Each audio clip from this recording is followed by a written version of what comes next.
السلام علیکم ورحمۃ اللہ وبرکاتہ۔ محترم دوستو، آج جس موضوع پہ میں بولنے جا رہا ہوں بڑا ہی سینسٹیو اور حساس موضوع ہے۔ شاید بہت سے لوگوں کو یہ چیز بری بھی لگ سکتی ہے جو میں بات کرنے جا رہا ہوں، لیکن بہت ضروری ہے بتانی۔ سننے میں تو چھوٹی ہے کہ بہت زیادہ اس میں کوئی ایسا مسئلہ نہیں ہے، بہت بڑا مسئلہ، لیکن ہے اصل میں۔ وہ کیسے آپ کو ابھی بتاتا ہوں۔ اور ہاں، ایک چیز اور یاد رکھیں کہ یہ جو بات میں بولنے جا رہا ہوں یہ کسی پہ تنقید نہیں کر رہا ہوں، کسی عالم کو میں غلط نہیں بولنے جا رہا ہوں۔ ورنہ آج کل مسئلہ یہ چل رہا ہے کہ اگر کسی تصحیح کے لیے کوئی بات بھی اگر کہی جائے تو اس پہ تنقید بہت جلدی شروع ہو جاتی ہے۔ تو اس سے مجھے فرق نہیں پڑتا ہے، مجھے یہ حق بات بولنی ہے، پھر کسی کو اچھی لگے یا خراب مجھے اس سے فرق نہیں پڑتا، ٹھیک ہے۔ لیکن بولنا ضروری ہے، کیونکہ ہر مسجد میں تقریباً یہ چیز مجھے دیکھنے کو ملی ہے، جہاں جہاں نماز پڑھی ہے، تو بولنا ضروری ہے میرے لیے۔ اکثر امام اولاً تو قیام کے وقت اپنے پیروں کو قبلہ رخ نہیں رکھتے ہیں۔ اکثر اماموں کو میں نے دیکھا ہے پیروں کی حالت یہ ہوتی ہے، اس طرح۔ کسی امام کو میں نے اکثر جو میں بول رہا ہوں ایسے رکھتے ہیں، بہت 10 امام ہوں گے 100 میں جو ایسے رکھتے ہیں، یعنی 90% جو ائمہ ہیں وہ پیروں کا رخ نماز کے اندر غلط رکھتے ہیں۔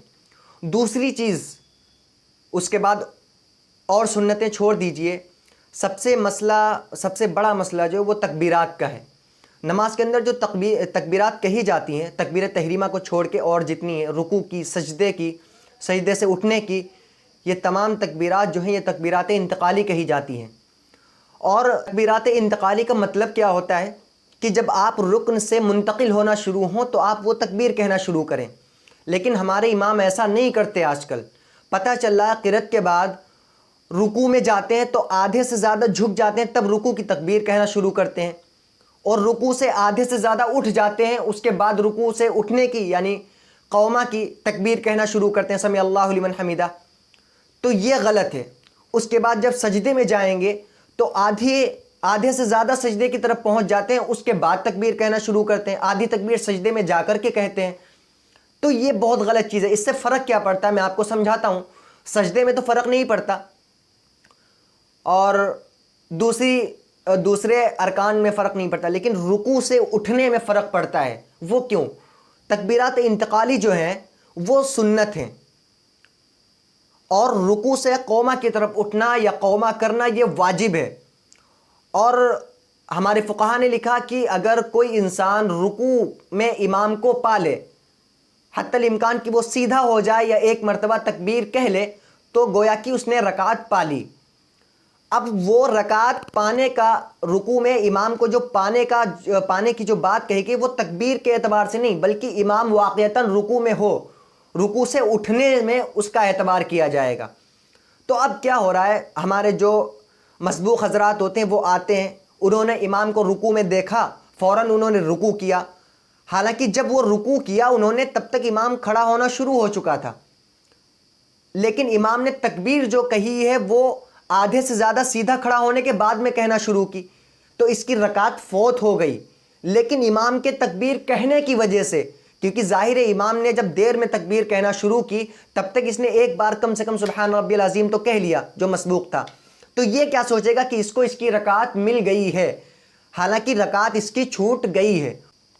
تو یہ سب سے زیادہ فرق پڑتا ہے اس تکبیر کے اندر۔ اور مسبوق کو جو رکعت ملے گی وہ امام کے انتقال سے ملے گی، امام کے تکبیر سے لینا دینا نہیں ہے، کیونکہ رکوع جو ختم ہوتا ہے وہ امام کے منتقل ہونے سے، امام تکبیر چاہے کبھی بھی کہے اس سے فرق نہیں ہے، لیکن جب امام رکوع سے اٹھتا ہے تبھی اس کا انتقال پایا جاتا ہے۔ تو اس لیے ضروری ہے، اب ظاہر ہے جب انتقال پایا گیا پہلے اور امام تکبیر کہہ رہا ہے بعد میں، تو مسبوق کی تو رکعت چھوٹ گئی حالانکہ اصل میں، لیکن مسبوق کو کیا لگے گا کہ ہمارے ایک مرتبہ سبحان ربی العظیم کہنے کے بعد امام نے تکبیر کہی ہے، اس کا مطلب ہم کو رکوع مل گیا ہے اور ہم کو رکعت مل گئی ہے، تو اس لیے اب وہ ایک رکعت چھٹی ہوئی نہیں پڑے گا، اس لیے اس کی نماز بھی نہیں ہوگی۔ تو یہ اماموں کو خاص طور پہ خیال رکھنا ہے۔ آپ کو اگر یہ بات بری لگی ہے تو اس کے لیے معافی چاہتا ہوں، لیکن یہ بتانا بہت ضروری تھا، اور آپ خود ہی بتائیں کمنٹ کر کے کہ یہ بات میں نے سچ کہی ہے یا نہیں کہی ہے، ایسا مسجدوں میں پایا جاتا ہے یا نہیں پایا جاتا ہے۔ تو میری جو بھی حضرات نماز پڑھاتے ہیں ان سے خاص طور پہ گزارش ہے کہ نمازوں کے اندر خیال رکھا کریں تکبیرات کا کہ جب آپ رکن یعنی انتقال جب آپ کا شروع ہو تو آپ کی تکبیر بھی شروع ہو جائے، اور جب آپ دوسرے رکن میں پہنچ جائیں تو آپ کی تکبیر بھی مکمل ہو جانی چاہیے۔ یہ نہیں کہ آپ سجدے میں جا چکے ہیں اس کے بعد بھی آدھی تکبیر سجدے میں کہہ رہے ہیں، اور رکوع سے اٹھ گئے ہیں اور اٹھنے کے بعد تکبیر کہنا شروع کریں۔ رکوع سے اٹھنے کا آپ ارادہ کریں جیسے ہی، فوراً آپ تکبیر کہنا شروع کریں، سمیع اللہ لمن حمیدہ۔ یہ نہیں ہے کہ آدھے سے زیادہ آپ سیدھے کھڑے ہو گئے اس کے بعد سمیع اللہ لمن حمیدہ کہیں، بالکل غلط طریقہ ہے یہ، اس سے مسبوق حضرات کی نماز خطرے میں پڑ جاتی ہے۔ تو اگر آپ یہ غلطیاں کر رہے ہیں تو خدا کے واسطے ان کو سنبھالیں، اپنی نمازوں کو درست کریں، اور نمازوں کے اندر سنتوں کا خاص خیال رکھیں۔ اگر اماموں کی نماز کے اندر سنتوں میں کوتاہیاں ہوں گی تو مقتدی نماز کیسے صحیح سے پڑھ سکتے؟ جب امام کی نماز میں خشوع و خضوع نہیں پایا جائے گا تو مقتدی حضرات کی نماز کیسے اچھی ہوگی؟ تو ان چیزوں کو ذہن میں رکھنا بہت ضروری ہے۔ اور پھر سے ایک بار کہہ رہا ہوں کہ اگر بات بری لگی ہے کسی بھی امام کو، جو بھی نماز پڑھانے والے حضرات ہیں جو بھی یہ غلطیاں کرتے ہیں، میں ان سے معافی مانگتا ہوں، لیکن یہ تصحیح بہت ضروری ہے۔ ایسا نہیں کہ کسی نے آپ کو بتایا نہیں ہوگا، بہت سے لوگوں نے بتایا ہوگا، لیکن عادتاً میں نے دیکھا ہے کہ ایک عادت پڑ جاتی ہے یہ اپنے پیروں کو غلط رخ میں رکھنے کی، اور یہ تکبیر کی کہ آدھے سے زیادہ جھک جائیں گے اس کے بعد تکبیر شروع کریں گے۔ تو یہ ساری چیزیں ان پہ دھیان دینے کی، ان پہ توجہ دینے کی ضرورت ہے۔